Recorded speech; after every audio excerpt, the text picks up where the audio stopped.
कुत्र्याच्या दहशतीमुळे 9 वर्षीय शाळकरी मुलाचा दुर्दैवी मृत्यू झाला असून प्रशासनाची निष्क्रियता या प्रकरणावरून दिसून येते।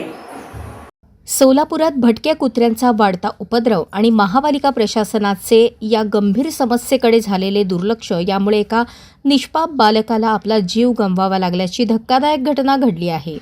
काही दिवसांपूर्वी कुत्र्यांच्या भांडणात धडकून पडल्याने पायाला दुखापत झाली होती। त्यावेळी श्वानाने पाय चाटल्याने इन्फेक्शन झाले। काही दिवसांनी अचानक रेबीजची लागण झालेल्या 9 वर्षीय समर्थ योगीनाथ स्वामी राहणार भवानीपेठ प्रभाग 3 मधील या शाळकरी मुलाचा शुक्रवारी पहाटे उपचारादरम्यान दुर्दैवी मृत्यू झाला।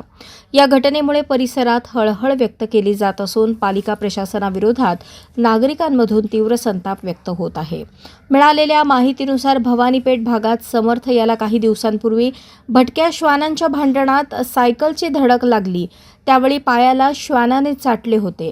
गुरुवारी त्रास जाणवल्याने दवाखान्यात त्याला उपचारासाठी नेण्यात आले। त्यानंतर त्याला रेबीजची लागण झाली असल्याची माहिती दवाखान्यात देण्यात आली। वेळेवर वैद्यकीय उपचार सुरू असतानाही सकाळी त्याची प्राणज्योत मालवली। शहरामध्ये सध्या भटक्या कुत्र्यांची संख्या प्रचंड वाढली आहे। पालिका प्रशासनाकडून कुत्री पकडण्याची जी मोहीम राबवली जाते ती केवळ कागदावर आणि नावालाच असल्याचा आरोप नागरिकांनी केला आहे।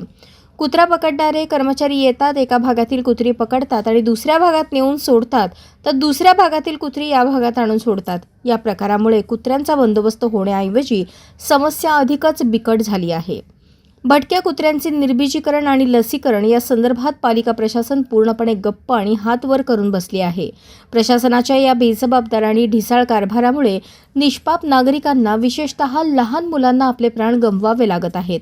या घटनेची मनपा प्रशासनाने अत्यंत गांभीर्याने दखल घेतली असून सोलापूर महानगरपालिका आयुक्तांनी तात्काळ या प्रकरणाची सखोल माहिती घेण्यास आणि चौकशी करण्यास सुरुवात केली आहे। नागरिकांकडून प्राप्त झालेल्या तक्रारीची तातडीने दखल घेत महापालिकेच्या आरोग्य विभागाने मोठी कारवाई केली आहे।